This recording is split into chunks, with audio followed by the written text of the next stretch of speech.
The Kansas Oral History Project is dedicated to preserving and providing access to the voices of Kansans from all walks of life, including those in public policymaking.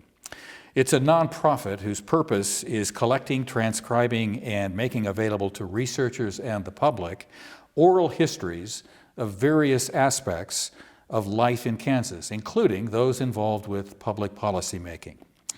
The Kansas Oral History Project's work is supported by grants and donations and does not charge for the use of its oral histories that it does collect. My name is Mike Matson, and I'm a volunteer interviewer for the Kansas Oral History Project. If you were to design a professional career that impacted others through leadership, through creativity and innovation, it would look a lot like the career of Gary Shearer. I first met Gary Shearer when I was a reporter covering politics and government for WIBW TV, and Gary was a lobbyist for Bank 4. Later on, we became colleagues in the administration of Bill Graves as governor. Gary, of course, served as Commerce Secretary and then later as Lieutenant Governor. I had the good fortune to serve as the Governor's Press Secretary and Communications Director. We are here in the office of Lieutenant Governor David Toland, who has graciously offered this space for the use of this interview. Governor, delighted to see you again. Thank you, Mike. How's it feel to be back in the old digs? It feels good because I'm not in office, and so I can pretty be relaxed in this Fair environment. enough. But it's great. I mean, I loved it here. Excellent. It was good times. We'd like to, in this time together, just kind of explore your life and your career. Yes. So I think the best way to do it would just be to start at the beginning, and let's kind of do it chronologically. You grew up not far from here. I did. The first house that I can remember that when I was growing up was down at 18th and Van Buren. I used to come to this Capitol on my bicycle and come in the hot summers and get a cool drink of water and walk the halls and go to the top. And never liked it, but peer pressure makes you make a lot of dumb mistakes, and mine was going up on the top of the Capitol because I didn't handle heights very well. But yes, I grew up down there on 18th Van Buren, but actually we moved a lot. I went to 5 grade schools. The only one I went to twice was Quinton Heights, the old Quinton Heights down on Buchanan Street.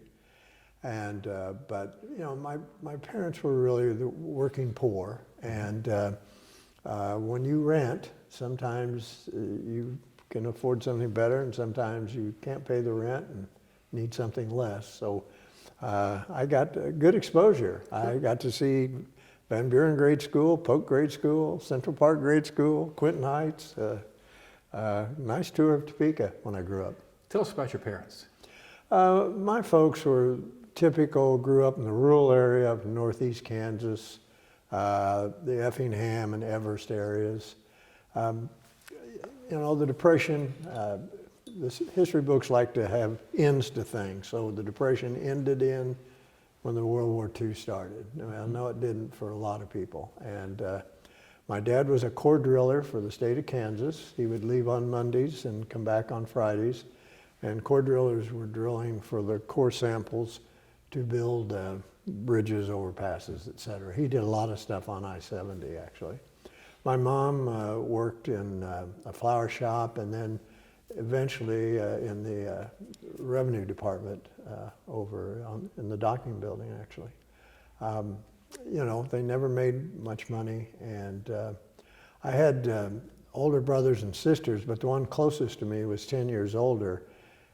As a result, they kind of were gone when I was, you know, by the time I was a 7, 8-year-old, and it was an interesting time, but it teaches you a lot of things. I got my first job when I was in the 7th grade at the old College Hill drugstore, and I worked there for 6 years. I started out delivering prescriptions in the snow, and I ended up running the fountain department, the soda department. So, yeah.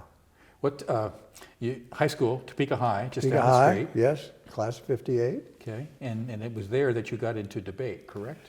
Yes, I had a wonderful teacher in junior high who said to me, "You need to take debate." And I remember saying to her, "But it's the same time as journalism, and all the girls are taking journalism."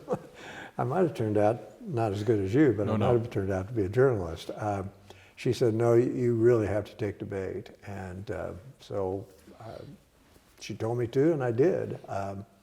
Guy by the name of J. Matt Hill was the debate coach, very successful, and it changed my life. I mean, debate it was an absolute life-changing experience. It's touched it all through my life, actually. When you look back at it, what is it about debate, the class, that resonated so deeply with you?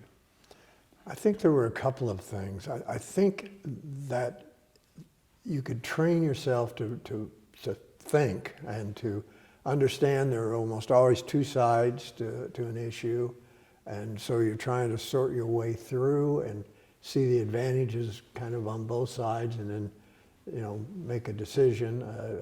In debate, of course, you're assigned the affirmative and the negative, generally assigned both, so you get to understand logic, reasoning, and then communication.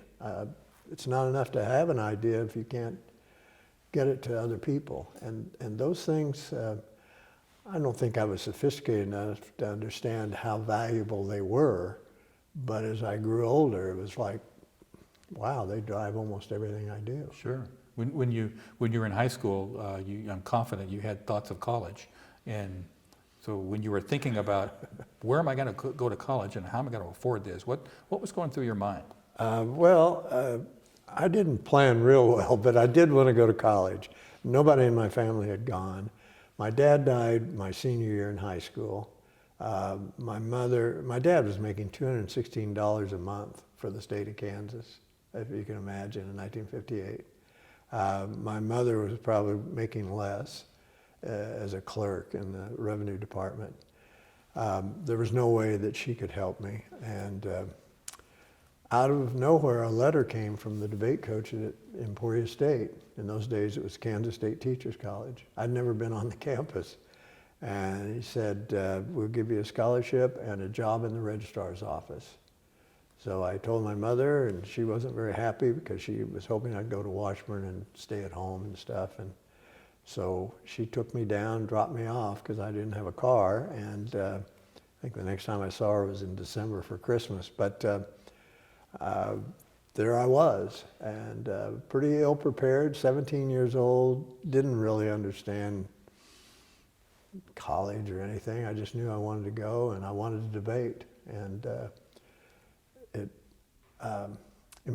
Kansas State Teachers College, Emporia State, in its own way became my first family. I mean, the support and the nurturing, and they cared, and it was just amazing to me. It changed me forever, actually. If you just want to know, they saved me. Yeah. Because if I hadn't been in that environment, I have no idea where I would be now. I really don't, but I don't think it would have been with the kind of opportunities I've had in my life. So clearly Emporia, that's a soft spot in your heart. Oh, yes.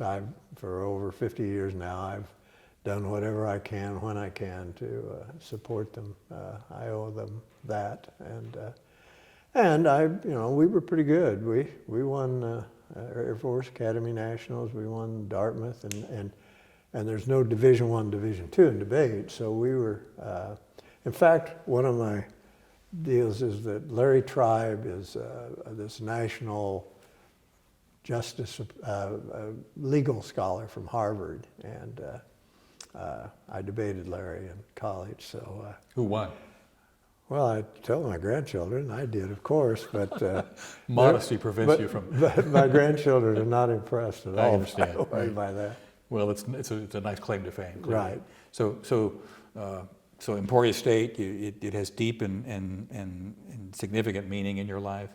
Right. You're thinking about a career. What happened after college? I was an education major because, again, I really and truly didn't know what I wanted to do for sure, but I thought being a debate coach would be pretty neat. And I taught school after that for 8 years. Loved it, and met some interesting debaters along the way that I had in my class. Bill Graves might come to mind. Lawton Nuss was also one. So I've had the chance to be exposed to some pretty remarkable students. We'll come back and talk about Bill Graves here in a little bit, but talk a little bit about your early part of your career. It was sort of a tour of Kansas. You had a chance to teach in a lot of different communities. Yes, well, I taught one semester in Leavenworth, Kansas, and then I went to Hutchinson because I wanted that debate job. By the way, they told me I had to also do the drama, and I had never done it before, but I assured them I could. And fortunately, I found a wonderful colleague teaching who she really wanted to do drama, and so I got paid for it, and she did really great work. That's awesome. Yes. And you know, I have to tell you something. Sometimes we're just so ignorant of what goes on around us, because when I think of that, when I taught at Hutchinson, I made $250 a year more than a woman would, because I was head of household, which meant I think at one point I had a cat maybe, but that was the most. Right. But a single mother raising her children and being a teacher, she couldn't have that 250. Right. So I only mention that is because we are so ignorant sometimes and so reluctant to be educated, and there's just no progress with a combination of ignorance and reluctance. Right. Well, and it's your life and your career is sort of just the arc of culture change in Kansas, right? When you think about what you've done and how far the society has evolved in that thinking and just the way people think about those sorts of things. Is that fair? Well, I would have said that a few years ago. I have to be honest with you. I worry. You know, Kansas has been a progressive state, really, if you look at it. I mean, there are a lot of things that were done here early and all, and I do have that concern about our open-mindedness and our, again, that thing about being ignorant, but ignorance isn't a problem. It's a reluctance to learn and to understand that becomes the problem. So, yeah, and then I finished up at, it was in Hutchinson that I got married. Judy Waller from El Dorado, I had met her in college. We ran into each other. It was like debate. It's a long, thoughtful process. We started dating in February, got engaged in June, and married in August. She was a teacher as well. And for 45 years, we had a great time and lost her in 2010. Right. We then were in Salina, where I finished my teaching career. And I made the decision to leave teaching. And people always say, well, it was the money, wasn't it? And oddly enough, it wasn't. That was the most money I'd ever made in my life. I mean, we owned a home because Judy was teaching too, and we could afford a little house. I left because I wanted to do some things. And when you teach, you're in that classroom, because that's where you ought to be. Those kids are waiting for you. And so I just wanted to do something else. So I resigned without a job. Did you have an inkling of what you wanted to do, or was it just this desire to do something more important or more far-reaching? I wanted to do things where I would be out in the community. I wanted to be involved in things. I don't know, it's a genetic flaw, but and that was really difficult as a teacher. And fortunately, because I'd had Bill Graves and his sister Martha in class, their dad offered me a role as the marketing and PR guy for Graves Truck Line, and that started things. So let's talk about that. So your relationship with Bill Graves, right? It has often been described publicly in very complimentary ways, right? You're his mentor. Is that a fair and accurate assessment? Well, you probably have to ask him if I was a mentor. We have a really good relationship. I think one of the things that has made it good is that, I don't know, I probably shouldn't do this anecdote, but I'm going to anyway, because I don't think it would bother him. But there were some decisions made that I thought were not the best ones necessarily. They weren't horrible or anything wrong with them. It's just I might have gone a different route. And he came into this office one day and he sat and he said, I guess you're disappointed in me. And I said, no, I'm never disappointed in you. I'm sometimes disappointed in your decisions, but never in you. And I think that's why we had such a good relationship. I mean, he knew I would be absolutely honest with him when he asked for advice. I can't really remember ever asking him for anything during those years we were here together. So it was just solid then and solid now. It was solid in the classroom. Right. He was the president of our debate club and the whole thing. And so we'll come back to the years as governor and lieutenant governor, but let's pick up with the career. So you're working for Bill Graves Sr., Graves Truck Lines in Salina. Tell the story of him selling the company and what that meant for Graves the younger. Well, I think Bill had always planned to go back and be the next president of Graves Truck Line, and his dad didn't have a high school education, but he was one of the smartest men I've ever worked around, and I really enjoyed working for him. His sense of numbers was just phenomenal. He saw deregulation of the trucking industry on the horizon, and he knew what it was going to do to like regional carriers like his, and so he sold. Graves was publicly held, but it was controlled by family shares, and it was sold. And I think that changed Bill's trajectory because now I'm not going back and being president of Graves Truck Line, and Graves Truck Line was very family. I mean, the brothers all had a role, and the cousins and the aunts and uncles. And right. I would tell you, it was one day John Graves said to me, I know you didn't like that decision they made, but you just got to remember, you're not a Graves. So I did remember that. Yeah. So your career, your relationship with Bill Graves continued on one track.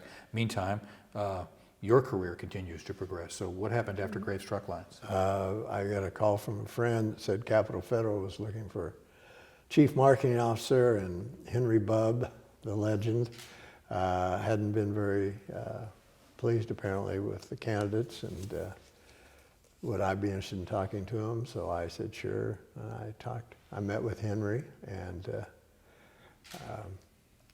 he could be an intimidating presence, although again I think he liked the candor and the kind of straight talk, and we seemed to hit it off well, and so I went to Capital Federal, and I was there 4 years as their chief marketing officer, and then I got recruited to the Fourth Financial Corp. Jordan Haines, another sort of Kansas legend of sorts, and Jordan was. I learned a lot working for him. I really did. Jordan never. He had a yellow pad and he wrote all the things to do. And if I had called him and he was in a meeting, I might get a call at 9 that night because he was still working the yellow pad on his callbacks. So Jordan recruited me down and said, we're a one bank holding company and we'll never be able to grow if we don't change that. And so I was the chief marketing officer for Fourth Financial Corp.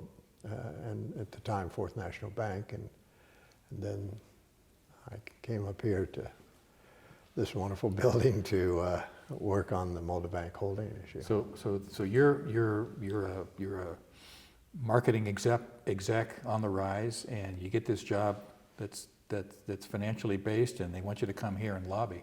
So you're back in Topeka, you're back in familiar surroundings, but what was that like? What would help us to understand when you're asked to carry this water for this bank, and what was the culture like? And Well, I mean, if I have a regret, and I do, is it took an enormous amount of time away from my family. I mean, I missed some grade school concerts and some things like that because I was up here doing this, and you can't replace those things.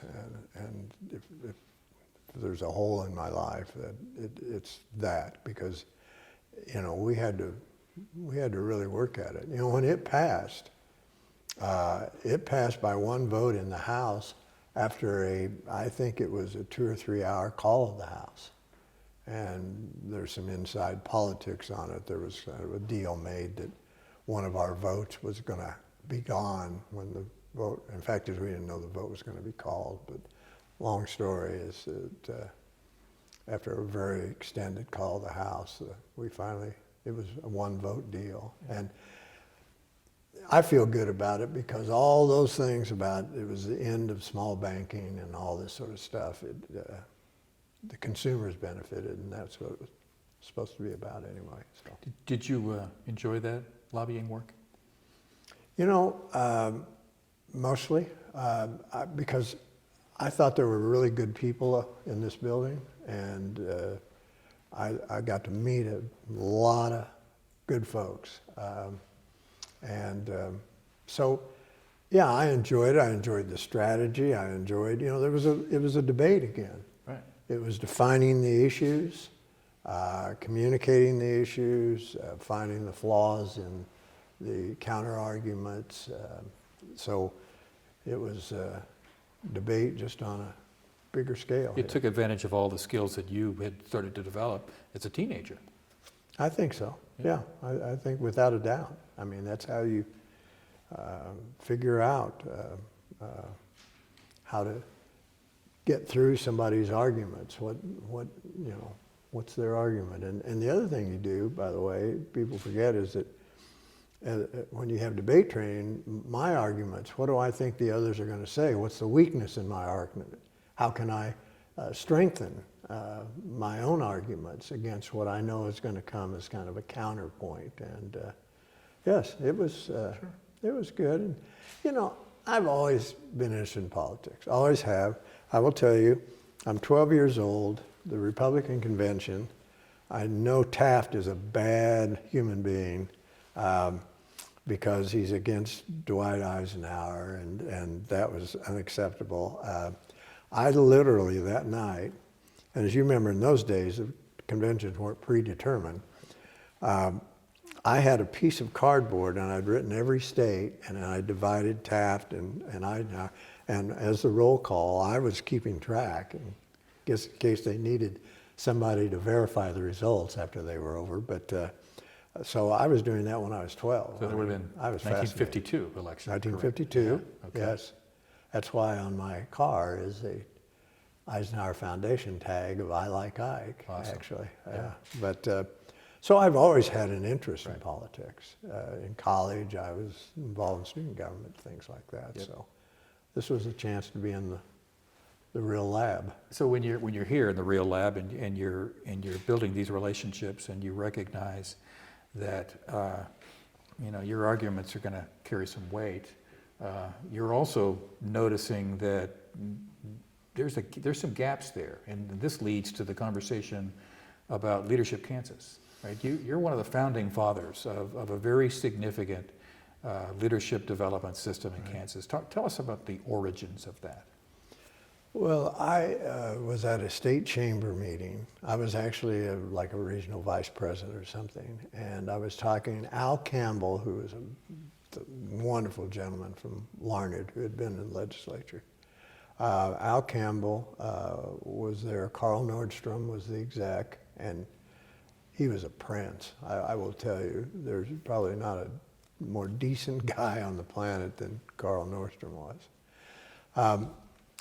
And somebody brings up that Bob Bennett was governor at the time, and somebody brings up that they were looking for an appointee for some board, and they were kind of wanting, I don't know, like a woman from southeast Kansas for balance. And by the way, to Bob Bennett's credit, he was, as you remember, he appointed the first woman Supreme Court justice, and he was in tune with balancing and equity on those things. So, you know, and everybody's saying, well, I don't know anybody. And somebody said, and because the other two aren't here in that conversation, I'll take credit for it. Somebody said, gee, in a state of only 2 million people, how is it we don't know leadership potential individuals, people who have the capacity to be on boards or to grow, and why don't we have a system to identify them?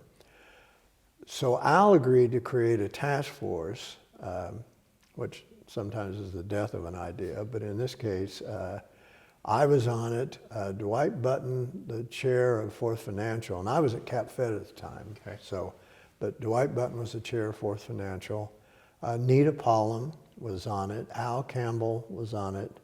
And it seems like to me Archie Dykes, who at this time was at Security Benefit Life, was on it.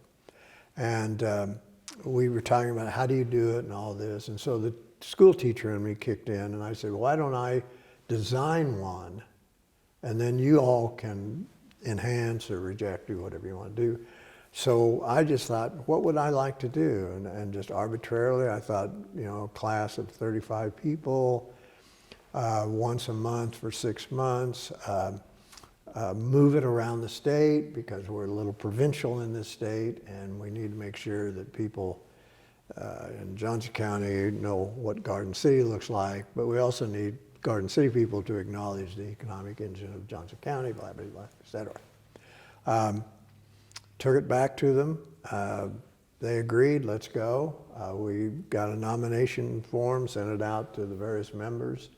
I mean, I literally had put all the classes together, hoping we could get them. The first class was going to have the governor and the attorney general, et cetera. And that's how it started. We looked for a model, and we couldn't find one around the country, honestly. I mean, we didn't have the search engines of today, but we just couldn't find one. And so we created this, and wow. Well, what you see now is models that were built on the Leadership Kansas model in states all across the country. Right. And probably more importantly, in communities within Kansas, right, Yes. have created their own. That, you know, it's interesting you said that. I spoke at the Lions Club in Salina that year, and they said, you know, what do you think is the most important element of this? And I said, well, the state program is good, and it'll have some value, but I'm going to tell you, there's going to be a Leadership Salina, and McPherson, and Newton, and Pittsburgh, and Liberal, and they were. And they were all created by the people who had been in the class going back home and saying, we can do this. You know, Thomas County has a good one, for instance. So rural areas, everybody. And the whole purpose, identify, inform, don't propagandize them, just inform, give them, because information changes, so don't go too much on that. But inspire them. You got this talent, get out and do something with it. And that was the whole force, and I think it turned out well.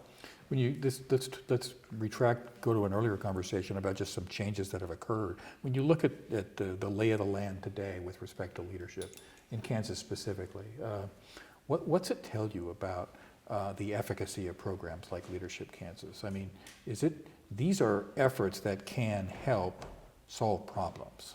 Fair? Well, I think they are. I mean, you know, community problems. I used to give a speech, and I would talk about, if you don't think leadership makes a difference, I can show you 2 Kansas towns that are maybe 20 miles apart.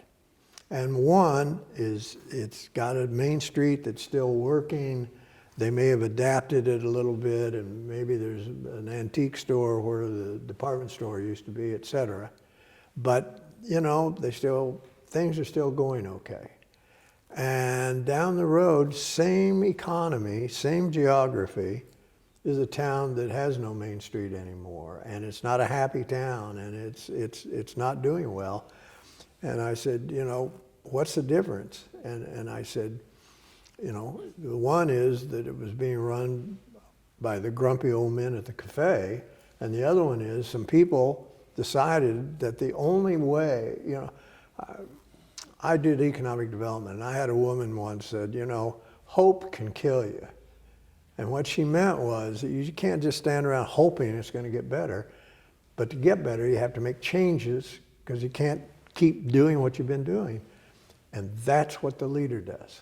He leads, or she leads, through the change process to get to that change that is going to make the community, the school, whatever it is, better.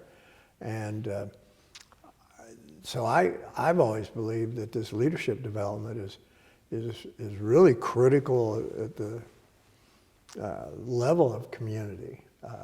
And it's nice when we can then move it on up to the state. And there are days that I read things in paper thinking we could probably use a little more of it, but still, if you build that base out there, I mean, those communities are dependent upon the quality of leadership. You referenced it as grumpy old men, right? I've heard it described as cancer of the coffee shop.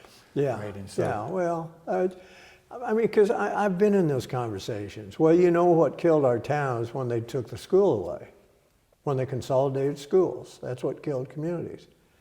No, the community was dead. That's why the school went away. Because if the community had been alive and vibrant, you would have had enough kids in your school to keep the school. And you know, or it's the grasshoppers of 39 or whatever it is, there's always a reason, but all that's pretty irrelevant. It's where are you going now? What are you doing? Are you fighting change? Are you, you know, this business about, you know, don't tax me for anything, okay. Just keep going to the coffee shop and griping, I guess. I don't know, but it's not much of a solution. Fair enough. So back on the chronology, Yep. you're still working and communicating regularly with Bill Graves. Yes. At some point, he realizes, probably with your help, that public service might be an opportunity for him, career-wise. Tell us about that conversation. Well, he was doing a little graduate work over at KU, and I'm not sure his heart was in it, but particularly after he saw that he wasn't going to go back and be the president of the truck line. And I said to him that, you know, you have a lot of talents and skills, and so I actually hooked him up with the George H. Bush campaign when they were running the primary against Ronald Reagan. 1980. Yeah, it's not like I picked a winner for him, but it did pay dividends later, by the way, having an in with the Bush family. But it was the experience and getting to know somebody and all. And then I had told Jack Breyer, who was then Secretary of State, that this was a talent, and he was kind of looking right now. And so Bill went to work for Jack at the Secretary of State's office. And then, of course, ran and was elected in 86 and Right. re-elected in 90. Re-elected in 90. Yep. And I want to just, you know, I'm trying to sign up for his fan club, but I remember one thing, and that was that it was clear that Joan Finney probably was in trouble, and there were some decisions coming from her administration that probably weren't the best thought out ones. And she, you know, everybody, I was in the meeting with the little kitchen cabinet about, you know, if you're going to position yourself to be governor, go after her, you know, establish it. That's the way to do it. And he absolutely refused. I mean, he just said, no, she's got her own problems, and that's not,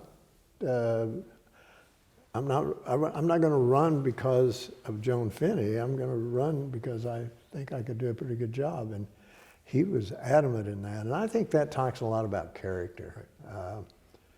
I don't know how many you find today who won't take advantage of a situation. And he was very thoughtful in that. So, yeah, so he then decides to run for governor. And of course, Finney chose not to seek re-election. Correct. And he ended up running against Congressman Slattery, and big win, 1994. Yes. You're clearly on the inside circle. What was your role in that campaign and immediately after? Well, during the campaign, again, it was just a sounding board of, you know, for whatever reason, he knows that whatever I told him is the truth as I saw it, and it was just good. I mean, sometimes, as you know, it's good to have somebody just to talk to, that there's not a lot of agenda on there. So during the campaign, it was mainly, yeah, I think that's a good idea, you know. Right after the campaign, he asked me and Kent Glasscock, Representative Kent Glasscock, and his chief of staff to be Joyce, and then Sheila Fromm, as his lieutenant governor, was going to be on the transition committee. And I was kind of insistent that we limit it. You know, I know the trend is now to have transition committees of 1,000, and I get it, and maybe that's just today's politics, but I tell you what, keeping something quiet with 3 or 4 people is a miracle.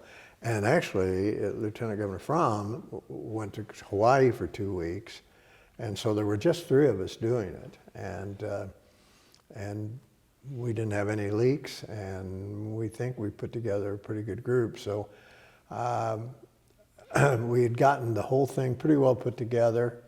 You're basically building the executive branch of state government. Yeah, I think, well, I mean, you know, anyone who's been around it knows it's getting elected is one thing, governing well is a whole different set of things. And, and you know, the governor's deal was just bring me people who will be competent. I mean, who will do the way we want to do things and get things done. And he truly wasn't interested in the party they were in or if they'd given any money. And I have to tell you, I'm not comfortable naming names, but I know of one administration that came in that color-coded all the applications. Like, you know, you were for us in the primary, that was the best pile, and you came on board after the primary, and maybe you gave money, and then I remember they had little black dots on absolutely not, because whatever reason they had against it. And an anecdote that I love that I don't think got a lot of attention as it should have. We decided we were going to announce the whole cabinet in one announcement. And the strategy that I was pushing on that is, look, you do them one at a time, and everybody has somebody that doesn't like them. So if you give people in the press enough time, they're gonna, I mean, it's not gonna be a glowing thing. There will be somebody who say, oh, he's really competent, but there's gonna be somebody who's gonna say, well, but she did this once, blah, blah, blah. So I said, we just throw them out there at the same time, and they gotta cover them all and do the research on all of them, or it's gonna be old news. So, and we never floated names to get reactions either. We just said we're gonna go or not go. So we all go up to the Supreme Court chamber. We actually meet down in my office, and we troopsy up there. And we go in, and he's at the podium, and we line up behind him. And by this time, I had done the Dick Cheney thing of, gee, we can't find a good commerce secretary. I guess it'll just have to be me. So we're lined up behind him, and I think it was John Peterson from the Kansas City Star said, Governor, you said during the election that if there was a good Democrat, you'd put him on your cabinet. Did you? And Bill, typical Bill, which is so perfect, he said, I don't know. And he turned and he said, are any of you a Democrat? And Wayne Franklin raises his hand. And Bill turns back and said, well, I guess I did. And it was such a great story because it said, I didn't look to see what party they were from. I was looking at what credentials they had. So it was fun.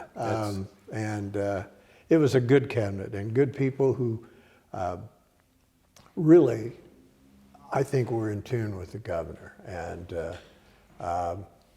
you know, Ed McKechnie, who's a pretty bright guy and was an incisive, sometimes pain legislator, and I like Ed, we're friends. But Ed once said to me, you know what I don't like about your administration? You all speak with one voice.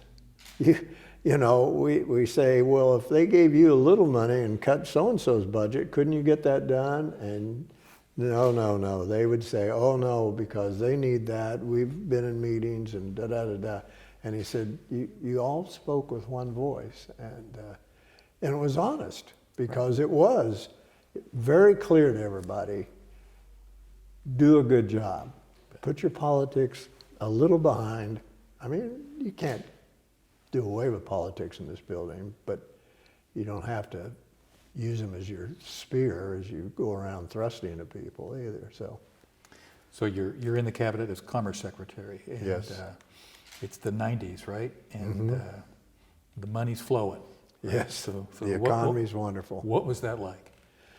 Well, it was great because not only budget-wise, we were able to cut taxes and increase spending for education, things of that nature. We expanded programs in commerce because, one, we got good support from the legislature to do so, but there was money to do it. And then recruiting businesses, because the economy was good, businesses were expanding. And as a result, in my years there, we were directly related to the creation of 42,000 jobs. And, you know, and I'm not either arrogant or naive. I mean, it wasn't just about my brilliance. It was about, we had a good economy, but we also had some really good strategies. We created, and creativity has to be part of government. And I think today people don't get that creativity is okay in government. We created a fund called the KEOF. It was the Kansas Economic Opportunity Initiative Fund. And it was money that was pretty discretionary. And I remember we had in southeast Kansas a company looking at one of our towns in southeast Kansas and a town in Missouri. Missouri had the advantage because they had a spur, a railroad, and this company needed raw materials. We said, you come to Kansas, we'll build that spur. You know, it's a couple $100,000, but the payroll and particularly bringing business to areas was difficult to bring to. So we thought that kind of, we had the only grant program for Main Street in the United States. We created, for some reason it was called Incentives Without Walls, and I've never understood why my staff named it that, except that I told them the form could only be one page. And the application form could only be one page. And because I said, you've got communities out there, Main Street programs, who don't have professional grant writers. They just need some money for something. And so we had that was the only program in the country. And a lot of that stuff went by the wayside in later administrations, but we found it effective and we found it very helpful. And also, this local partnership business, I think for state government to keep in mind that it's a partner with the communities. You know, I'm sorry for maybe a 2-minute rant here, but I am really disturbed when I see a trend that we're going to tell school boards what to teach and how to teach and bypass the community who elects their own school board and has those discussions. And when we do these mandating things down, I think we're missing the point that you know, traditionally we used to say that government's best the closer you get it to the people. And this building is a long way from a lot of people in this state. And I think one of our successes, I really believe this, is the way we partnered, the way we said to the community, you know, what is it you want? How does this work best for you? And for instance, on that Incentive Without Walls, we gave them the money as a grant. We said to the Main Street program, now you can loan it out if you want, or give half of it as a grant, half as a loan, and when it's repaid, it goes back into you. So you could keep a revolving loan, because we don't need to be into your business down there. As long as you do what you said you do to get the grant. I mean, we did have standards and we expected them to be met. So I don't know, somehow it seems we've drifted away a little bit about appreciating the partnership of local government. When you think about partnerships from that era, the conventional wisdom was stay away from KCK, stay away from Wyandotte County. It's an economic loser. You guys didn't listen to that advice. No. Well, we had a real opportunity, obviously, come along, and when the ISC Corporation with the NASCAR racing was looking around, and they were looking at Missouri, they were looking at Kansas, and they were looking at some other states. And we had the Star Bond, and I will tell you, I personally think it's the very essence of good government. Carol Marinovich, the mayor, Dennis Hayes, the county administrator. Wyandotte County at that time particularly was a pretty Democrat county. Right. And, actually we had people say, what are you doing that for them for? Well, they happen to be Kansans, and that's when you get in these positions, it's about Kansans. And I remember going down with Carol the first time we met with them, with the race car folks, and so once we got them, and again, I give credit to Carol and Dennis, they're saying, this is wonderful, but there are only a few races a year. I don't know about the whole economic impact. And in those days, I'll call them the good old days, the Star Bond was totally controlled by the Secretary of Commerce. The legislation said that. And not even the governor. I mean, obviously, Bill and I talked about it all, and he was on board. But I could draw the line of what the area was that would qualify for Star Bonds. And Carol and Dennis shared with me what they saw, the potential, and that's where the Legends is today, and Nebraska Furniture Mart and all the rest. And there was actually an article in a government journal about the economic miracle called Wyandotte County. And but to me, it was wonderful. It's a great experience, and of course I admire Carol and her leadership. But isn't that just what government's supposed to do? I mean, isn't that kind of basically kind of the standard that we ought to be setting? And I don't know. So, 96, Bob Dole runs for president, steps down from the Senate. Right. Governor appoints Lieutenant Governor Fromm to the U.S. Senate. He needs a lieutenant governor. What happens in that conversation? Well, you'd be surprised how many people want to be lieutenant governor. And for the life of me, I'm not sure why, although I loved it. I've told friends of mine, there's nothing more former than a former lieutenant governor. That's as former as you can get. So yeah, there were a lot of people interested. And truthfully, he and I had one conversation. And essentially, I initiated it, and I said, you want me to serve, I'm here. You've got a better idea, I'm here. So we're good. And, his style, it went for a few weeks, and then the phone call, hey, we're pretty good together. So, okay. So you have a career that is behind the scenes, right? You get things done. Now all of a sudden your name's on the ballot, and you're a candidate for public office. What went through your mind there? Was there a different way you thought about here's Gary Shearer and here's how I act? Or? Well, my mother was still alive at the time. She was kind of proud. Well, I think what it does do is I think there's a higher level of responsibility. I really do. I mean, it's one thing to be Secretary of Commerce. It's another, I mean, for better or worse, Lieutenant Governor is the second highest elected office in the state. I mean, I always enjoyed it when we had like Kansas Day, which used to be a really big Republican event, and Pat and Sam always got introduced before me, and they built it up, and then it was me, then the governor. So I always thought, take that, United States Senators. No, when your name's on the ballot and you're elected, I think it should change you a little bit, because it should say to you, you know, before you were Commerce Secretary working for the governor, trying to do good things for the state, but you work for the governor. Even though you're on his ticket, there were people who said you're okay, or maybe they voted for him in spite of me. I could probably give you a couple names there.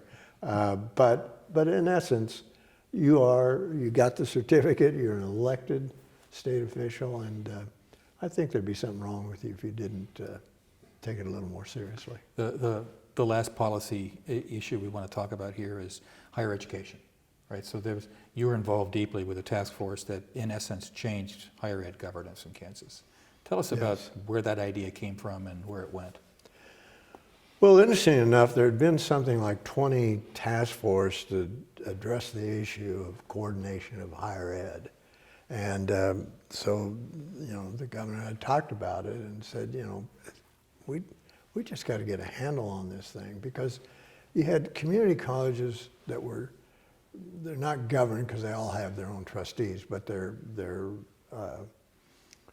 class approvals, you know, what they can offer and all was coming from the State Department of Education.